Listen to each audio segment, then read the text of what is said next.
तो कुछ दिनों से हम लोग के आसाम में कुछ सीन चल रहा है। तो हम लोग के इधर में एक एलिफेंट रिजर्व है आसाम में, जिसको मतलब कि अमेज़न ऑफ ईस्ट भी बोलते हैं। तो उस फॉरेस्ट का नाम है देहिंग पटकाई। तो देहिंग पटकाई के अंदर एक सेलिकाई नाम का और एक फॉरेस्ट रिजर्व आता है। तो ये कोरोना वायरस के टाइम पे, कोविड-19 के टाइम पे ऐसा सीन हो रहा है कि कोल माइनिंग का कुछ लफड़ा उफड़ा चल रहा है उधर पे। और हम लोग का जो आसाम का स्टूडेंट है, मतलब कि मोस्ट ऑफ द यूथ जो आसाम के है, वो लोग उसके अगेंस्ट प्रोटेस्ट कर रहा है। तो मैंने सोचा क्यों ना मैं भी एक वीडियो बनाऊं, क्योंकि मुझे नेचर में ट्रेवल करना पसंद है और नेचर में ट्रेवल करने के लिए नेचर रहना ज़रूरी है।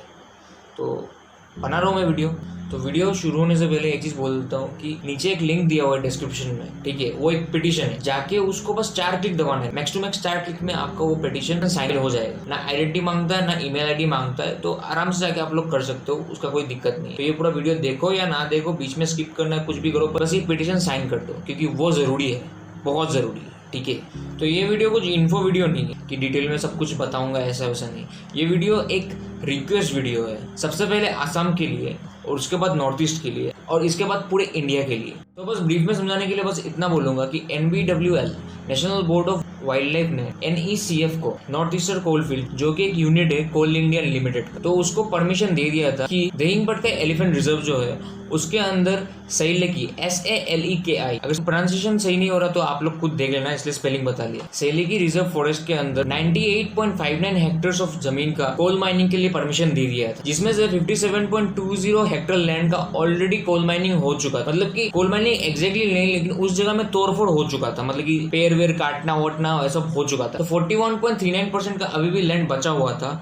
और अभी भी बचा हुआ है, ठीक है, वो इम्पोर्टेंट है। तो अभी एक मीटिंग हुआ था जिसमें NBWL ने NECF को बोला है कि और जो 41.39% का लैंड बाकी है, जो अनब्रोकन लैंड है, उसमें माइनिंग करने के लिए उसको मतलब कि अच्छी तरह से रिपोर्ट बना के देना पड़ेगा कि फॉरेस्ट में वो कुछ कांड वांड नहीं करेगा, समझ रहे हो ना। बायोडाइवर्सिटी का ख्याल रखते हुए वो अपना काम करेगा, बल्कि अपना कोल माइनिंग करेगा। और जो 57.20 ब्रोकन लैंड, मतलब कि जिसमें ऑलरेडी तोड़फोड़ कर चुके हैं लोग, उसका भी रिपोर्ट मांगा है कि उसमें तुमने क्या हरकतें की है, उसमें तुम लोग ने कुछ घोटाला वोटाला तो नहीं किया है, उसका पूरा एग्जैक्ट मतलब स्ट्रिक्ट ऑर्डर दिया है NECF को। और मैं ये जो इन्फॉर्मेशन है ना, जो हिंदूज अगर दिख रहा होगा तो हाँ, ये द हिंदू जो न्यूज़पेपर, उसके डेटा से मैं बोल रहा हूँ। और द हिंदू के मई 14, 2020 का डेटा के हिसाब से जो हम लोग के ऑनरेबल CM है सर्बानंद सोनोवाल ने एकदम स्ट्रिक्ट ऑर्डर के साथ हम लोग का जो एनवायरमेंट एंड फॉरेस्ट मिनिस्टर है Parimal Shuklabaidya, Dehing Patkai wildlife sanctuary का जो सिचुएशन है उसका रिपोर्ट मांगा है। सो जो देहिंग पटकाई एलिफेंट रिजर्व है, ज्यादा मैं उसमें ज्ञान नहीं झाड़ूंगा,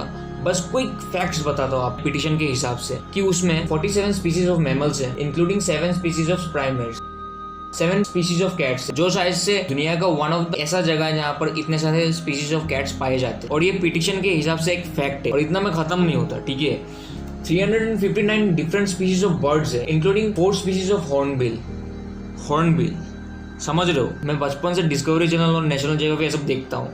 हॉर्नबिल मतलब कि शिकार कर करके उसको हम लोग ने मतलब कि एकदम मार रखा है, और स्टिल हम लोग के आसाम के फॉरेस्ट में 4 स्पीसीज अभी भी बाकी है हॉर्नबिल के, और 8 स्पीसीज ऑफ किंगफिशर भी है और अभी भी खत्म नहीं हुआ है। 70 species of reptiles and amphibians are found here, 94 major trees, 300 species of plants, 110 species of orchids and more than 310 different species of butterflies thrive in this beautiful and extraordinary ecosystem. तो ये सब है हम लोग के देहिंग पटकाई एलिफेंट रिजर्व में। तो जैसे कि मैंने वीडियो के स्टार्टिंग में बोला था कि ये एक रिक्वेस्ट वीडियो है, तो मेरा जो रिक्वेस्ट है ये कुछ इस प्रकार है। तो मैं भी समझ रहा हूँ कि इंडिया क्या पूरे वर्ल्ड में, पूरे दुनिया में कोविड-19 कोरोना वायरस का एक बहुत गंदा सा सीन चल रहा है, और इंडिया में तो मतलब कि अलग ही सीन है।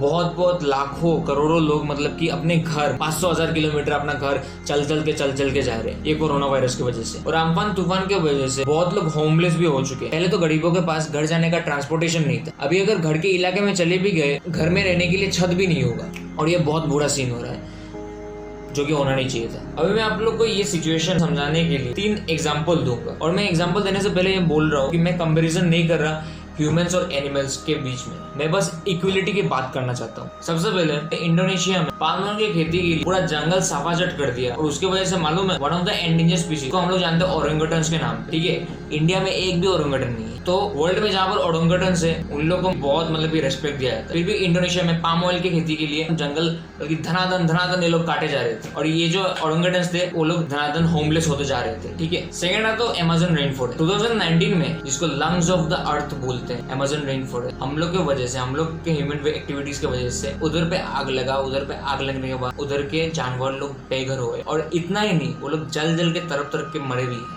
तो अभी मैं अपना थर्ड और लास्ट एग्जांपल दूंगा, ऑस्ट्रेलियन बुशफायर की बात करने वाला। बस मैं ये बोलूंगा कि कैमल्स जो थे, 10,000 कैमल्स, आप लोग ने वो रिपोर्ट पढ़ा होगा, रिपोर्ट पढ़ा या फिर एबी या फिर कहीं पर भी पोस्ट में सोशल मीडिया में देखा होगा। ऑस्ट्रेलियन गवर्नमेंट ने एक ऑर्डर इशू किया था जिसमें 10,000 ऊँटों को मारने का ऑर्डर दिया गया था, जो कि उस इलाके के पानी को पी पी के खत्म कर रहे थे, जो कि वो पानी उस टाइम बहुत जरूरी था बचाने। तो मैं मानता हूँ ये ऑर्डर जायज था। So my main point here is that कि सोचो, अगर 41.39 हेक्टेयर्स का जो लैंड बचा हुआ है देहिंग पटका 11 रिजर्व में, जो कि अभी भी सही है, बट जस्ट इमेजिन NEFC का वो प्रपोजल अगर NBWL पास कर देता है तो 57.20 हेक्टेयर्स का जैसे तहस नहस किया था, वैसे ही सेम चीज तहस नहस बाकी के बचे हुए लैंड में भी हो सकता है। और उसके वजह से जैसे कि इंडिया में साइक्लोन और कोरोना वायरस की वजह से लाखों लोग बेघर हो गए हैं, वैसे ही देहिंग पटकाए के हजारों जानवर भी बेघर हो जाएंगे। और मैं कंपैरिजन नहीं कर रहा, मैं बस इक्वलिटी की बात कर रहा हूँ, क्योंकि जितना हक हम लोग का है इस दुनिया में, उतना ही हक जानवरों का भी है। तो मैं अभी मेरा लास्ट पॉइंट में आता हूँ कि देखो,